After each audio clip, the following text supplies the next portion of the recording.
Adosu bubu mi nkwensi ni bebre. Sama ye chirese ashada so na minka no. Ami adoma ashada so na minka no. Stigata. Yo, your friend Kofi. Prof, what I from Agya Koo Abranti, a.k.a. Bidam, Mommy Papa, bring your day, I'm by you do that.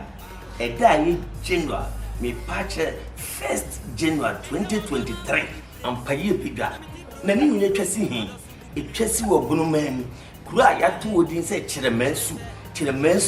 hotel programming Elcosu, heaven and next, or Kyeremasu. Bulumem ampaye bibia Agya Koo Abranti ene Tete Mmofra band ya kambomu ayeba ho we high lifetime guitar band Agya Koo Abranti ene Tete Mmofra nkura matwe hu ehie tie udin eye dene udin bebam nti wo do man nkura fuani tire Kyeremasu na program ne koso ti do mafo yi muntutum rikasa mo beba ana Kyeremasu fie no so muntutum rikasa mo agro eba mukrumu mo beba asuo tiano ana akontanim tutubrika se wode wani tire Kyerema asu womanafo so no yenyam abo momra amresu mo so mo ka ho doma kwam anti tutubrika se doma kwam mo so de mani kire eye Kyerema asu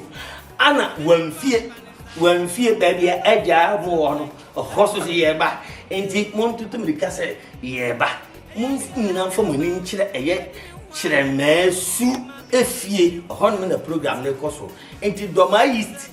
doma west ana doma central montutum rikase mo ba ampe we open dey wa mabia no aye ho eda no ebeye bom mi di kan kura makoda ho me shase ye na medical koda ho information for mon kajangum TV for mon kajangum radio station for mon kajangum Agya Koo Abranti ye ba life in color in your black and white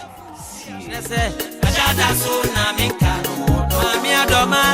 ashada so na minka no stigata adoma ashada so na minka se wa ko ta na be